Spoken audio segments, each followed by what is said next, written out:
E sem perder tempo, eu já vou chamar ela, nossa guardiã das crianças, Cecília Antipoff, que vai falar de um tema sério, né, Cecília? Bom dia. Bom dia, João. Bom dia, Juninho, Bom quem tá dia. aqui com a gente. João, o tema é sério e esse tema tira meu sono, viu? Hoje eu vim até mais formal porque é um tema que a gente vai precisar mergulhar com mais cuidado. Então fale um pouco sobre isso, Cecília. Por que vem acontecendo que tá tirando seu sono e tá te incomodando? Então, João, hoje o tema que a gente vai falar é o quê? A banalização nos diagnósticos de TDAH, transtorno do déficit de atenção e hiperatividade, TEA, transtorno do espectro autista, e TOD, transtorno opositivo desafiador. E a hipermedicalização das crianças. Já falamos sobre isso aqui algumas vezes, Sim. Mas é um tema, João, que eu tenho dito assim, enquanto eu tiver voz, eu vou falar. Enquanto eu tiver voz, eu vou levantar essa bandeira, porque o que estão fazendo com as crianças e com as famílias é grave, né? Para mim, configura crime, assim, um crime contra a infância, um crime contra as famílias. Por quê?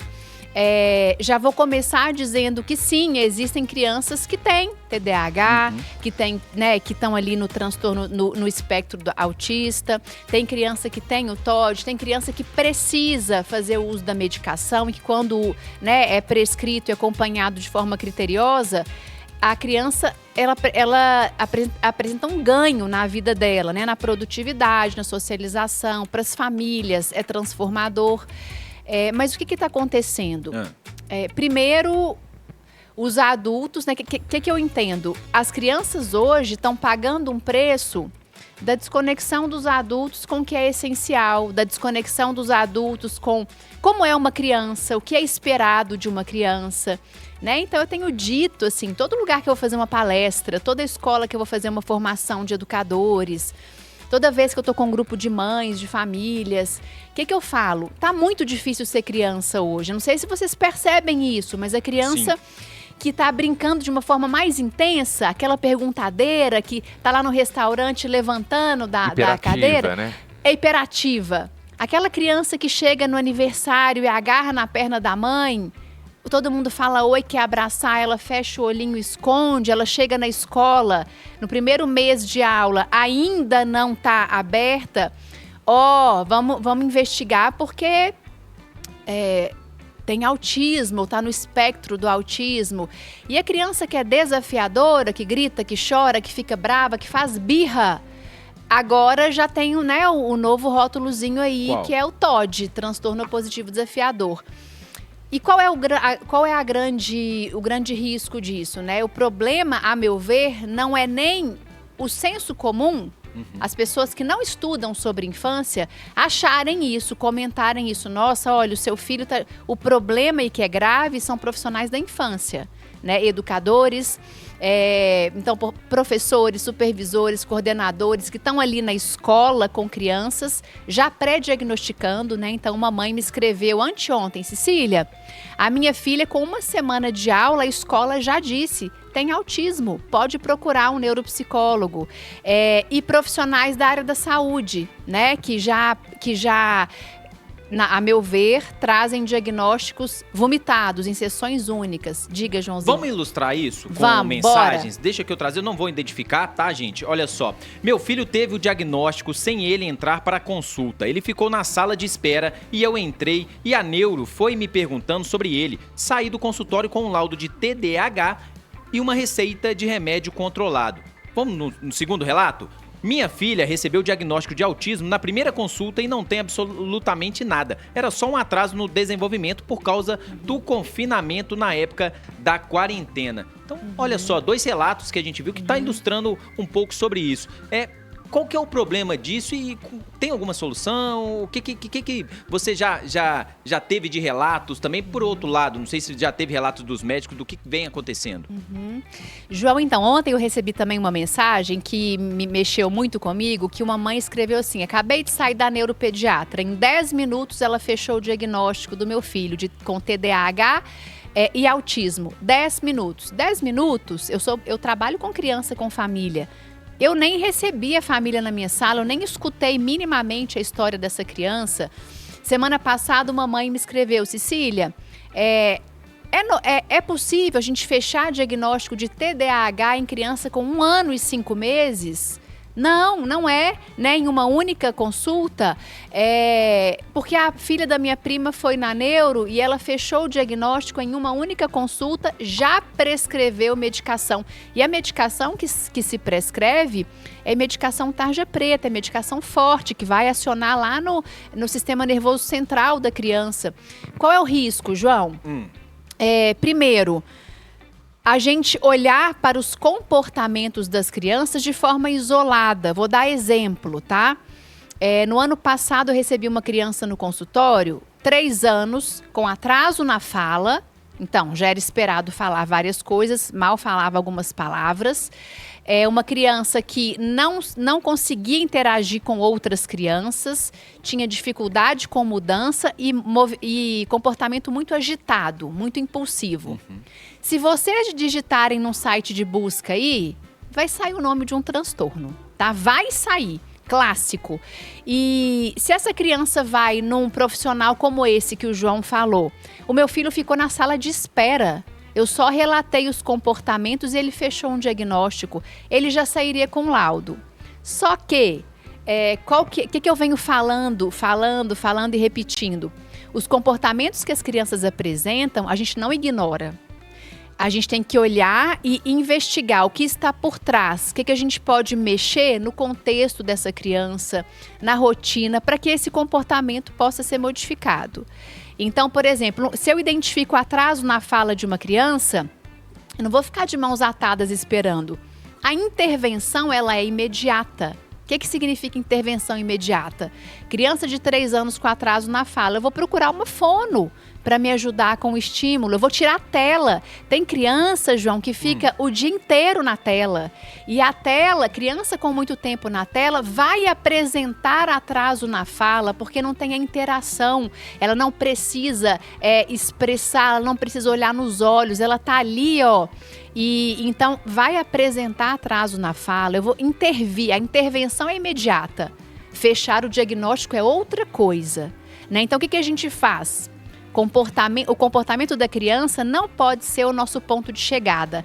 Essa criança está com atraso na fala, ela está com dificuldade de socialização e está com dificuldade na mudança da rotina, logo temos isso. Não é nosso ponto de chegada, é nosso ponto de partida. Opa, deixa eu entender. Como é o contexto de vida dessa criança? Como foi que essa criança de 3 anos viveu a pandemia? A gente não pode esquecer da pandemia, porque essa criança de 3 anos no ano passado, em 2020, estava com 1. E a mãe me conta assim: Cecília, quando começou a pandemia, nos fechamos, eu, meu marido e meu filho, dentro de um apartamento. E meu marido era grupo de risco. Perdemos 2 pessoas muito importantes no primeiro mês da pandemia, então a gente ficou isolado por 2 anos. Olha só, uma criança de 1 ano que ficou isolada por 2. A mãe e o pai trabalhavam horário integral, online. Quem cuidou dessa criança? A tela. Não vamos julgar, não é para julgar, é para olhar. Então, uma criança que vai apresentar atraso na fala, ele tinha acabado de entrar na escola, um mês de aula. Ele vai repelir as crianças porque ele não está acostumado a conviver. Então, qual é o convite, o alerta que eu trago para as famílias? Os comportamentos que as crianças apresentam, a gente tem que olhar, tem que investigar, tem que buscar intervenções, mas fechar um diagnóstico e já prescrever uma medicação assim de imediato é irresponsável, porque às vezes eu vou medicar a criança desnecessariamente. E olha só, a gente tem comentários aqui, inclusive, trazer um comentário aqui primeiro, falando aqui, bom dia, excelente, sobre o tema. Levei 1 ano e meio para fechar o diagnóstico do meu filho. Hoje ele é acompanhado aí com TEA nível 2 e recentemente fechou o TDAH também. Consegui tirar, ela fala o nome da medicação aqui, mas eu não vou falar, e que na opinião dela ajudava muito. O mau uso das telas é para ouvir músicas. Ele tem 7 anos. Tá um pouquinho confusa essa mensagem, mas ela falou aqui sobre o diagnóstico, 1 ano e meio para chegar a esse diagnóstico. E a gente vê também hoje nas redes sociais uma grande exposição dessas crianças e a gente também vê, Cecília, diagnósticos que as pessoas pegam no Google, assim, veja se seu filho tem. E daí tem um questionário para você responder, que eu acho uma coisa absurda também, né? Não, é absurdo, é irresponsável. Para mim, isso configura crime, tá, Juninho? Excelente esse comentário, porque o que os profissionais que estão aí fazendo bobagem estão falando com as famílias?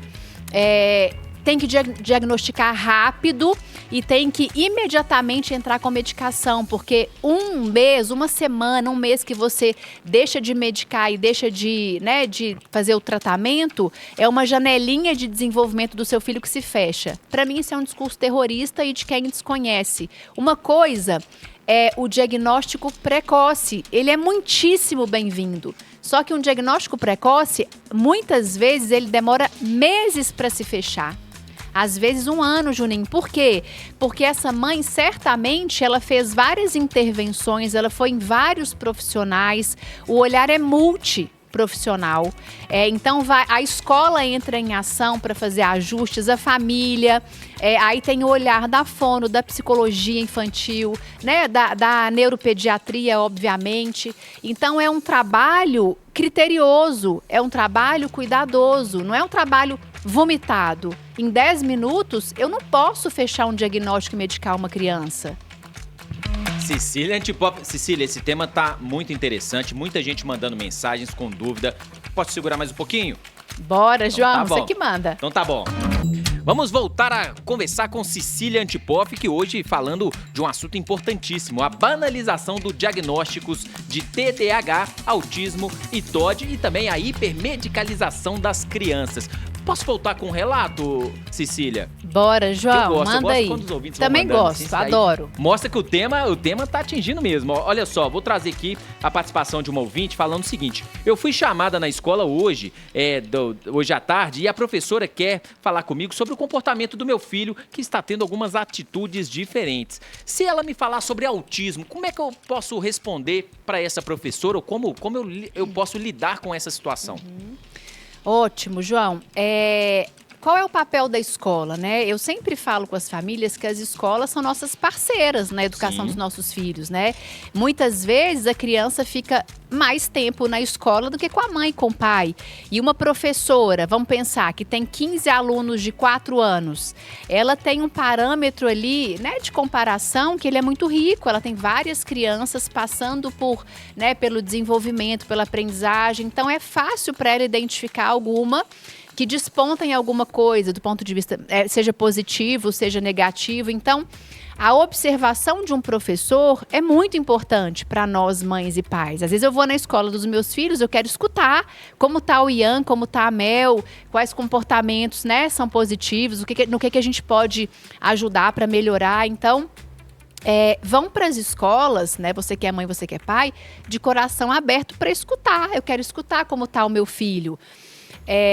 Os relatos dos comportamentos, eles são fundamentais e é papel da professora contar, trazer para a mãe, olha, o seu filho, né, quando a gente traz alguma questão que frustra, ele reage dessa forma, ele se comporta dessa forma. Esse é o papel. E se for o caso, a escola tem esse papel também de encaminhar.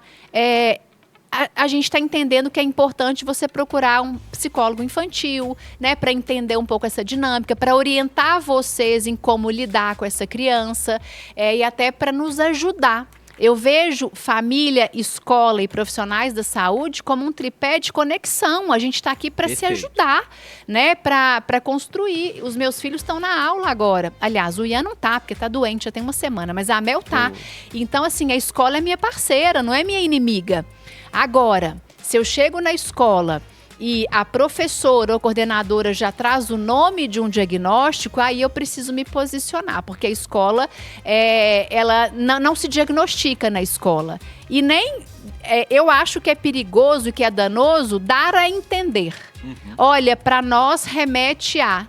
Não é papel da escola dizer remete a autismo ou a TDAH. Não, olha, ele está apresentando esses comportamentos que não são funcionais na dinâmica escolar. Vamos buscar uma ajuda para nos ajudar a entender essa criança? Aí, o psicólogo, o neuropediatra, às vezes até a fonoaudióloga, juntos, um trabalho multi, vai ajudar a montar as pecinhas desse quebra-cabeça aí, tá? Às vezes, uma ida a um psicólogo infantil e familiar, esse é o meu trabalho, eu sou psicóloga infantil e familiar. 95% das famílias que me procuram é questão de ajuste no contexto. Na entrada da mãe e do pai com presença, com afeto, com abastecimento, é retirada de tela, vamos para a natureza, vamos mudar essa rotina, vamos conectar com essa criança, né? Ajusta-se isso e o comportamento desafiador, ele desaparece. Agora, quando a gente ajusta contexto, rotina, estímulo e o comportamento permanece, aí eu vou encaminhar. Vamos investigar? Porque olha só, vocês já fizeram tudo isso, já ajustaram tudo, não mudou nada. E a minha hipótese número 1 é, a gente ajusta e o comportamento ele se organiza. Se não organizou, eu vou encaminhar para um outro profissional, talvez para um neuropsicólogo, né, para um neuropediatra, talvez para fazer uma investigação maior. Então eu ampliei aí a resposta da pergunta, mas é importante as famílias entenderem. Escola não entrega diagnóstico e nem pré-diagnóstico. Ela entrega observação comportamental e orientação. Ela pode e deve encaminhar. Vamos encaminhar para um psicólogo infantil, para um terapeuta ocupacional para nos ajudar, né? Então, são vários profissionais que fazem trabalhos incríveis para ajudar a criança a ser mais funcional com ela mesma, nas relações, na produtividade. Mas não é isso que está acontecendo hoje, isso que está muito grave, né? E olha só, Ciri, chegou mais mensagens, mais perguntas aqui para você. Eu achei muito interessante essa, porque ela fala assim: você acha que além da irresponsabilidade dos profissionais, não há uma aceitação dos pais quanto aos diagnósticos e facilidade em lidar com as crianças? Ao meu ver, posso estar enganada. Para os pais e para os profissionais, tratar com medicação vai ser mais rápido e mais fácil para os adultos. Nunca ouvi falar em propor tratamento psicomotor, que é possível e é viável. O que você acha, Cecília? Eu concordo, né? São várias nuances. Esse é um tema que dava, João, uma série. A série banalização, dá para fazer assim uns 10 programas sobre isso, para trazer cada hora um aspecto. Um gravíssimo, ao meu ver, são os profissionais da infância que desconhecem desenvolvimento infantil. A criança está fazendo birra, pode investigar que é TOD. Não, é uma criança que está precisando ser escutada, acolhida. A criança não interagiu ainda no primeiro mês de aula. Seu filho tem autismo. Pelo amor de Deus, gente, não é assim que a gente faz. E profissionais da área da saúde, em 10 minutos fechando o diagnóstico, medicando, esse é um aspecto. O outro são as famílias exaustas. A gente precisa falar da exaustão materna e também do cansaço da mãe e do pai, que trabalham o dia inteiro, chegam em casa, eles querem descansar, isso é genuíno. E tá o filho lá quebrando tudo, jogando as coisas no chão, brigando, porque esse filho tá clamando por olhar. Mamãe olha pra mim, papai olha pra mim, tá clamando por conexão. Mas a mãe e o pai, exaustos, esgotados, esse menino não para, esse menino tá muito agressivo. Aí vai lá no site de busca ou dá uma zapiada ali no Instagram e tem um monte de gente falando bobagem.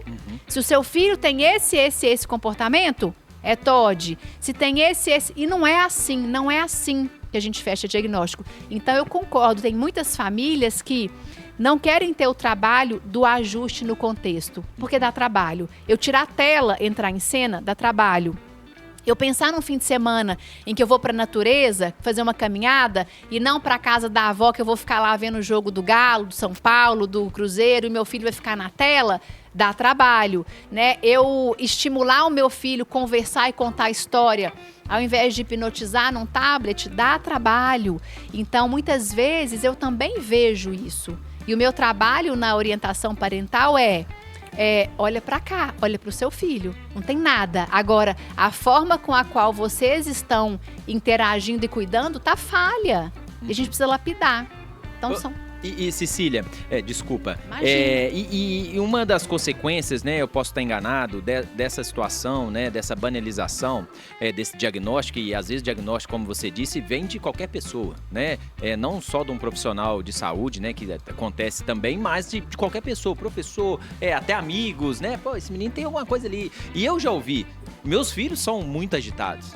Eu São já ouvi muito. super também, João. E são agitados mesmo, e gostam de brincar ali como qualquer criança, né? E da minha parte, já me falaram assim, por que você não dá um remédio pra eles ficarem mais calmos e tudo? Isso vem acontecendo? Ô, João. Isso tá banalizado também? Ou as pessoas estão medicando mais? Mas só completando aí, aproveitando que tem um comentário aqui de um ouvinte que está falando a respeito disso, ele falou que a gente não pode aceitar o diagnóstico rápido, mas a gente também não pode ignorar, porque ele está contando aqui que ele sofreu muito na escola, porque os diretores conversaram com os pais deles, acharam que eles pegavam muito no pé dele, mas ele foi ignorado e só começou a tratar aos 25 anos. E ele foi diagnosticado com TDAH porque parece que, segundo o relato dele, que os pais dele ignoraram toda essa parte que a escola tentou entrar em contato, né?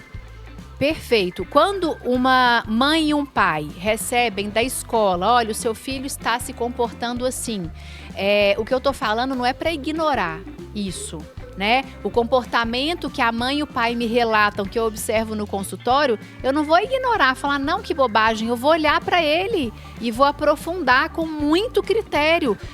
Só que a pergunta que eu faço não é assim, os profissionais eu vejo com o ego do tamanho da lua, que já quer, eu sei o que essa criança tem, eu vou... E aí o problema é que tem profissionais que tem um carimbo ali, endossado por um diploma, que ele pode medicar, falar o que ele quiser, que as pessoas falam amém e vão embora.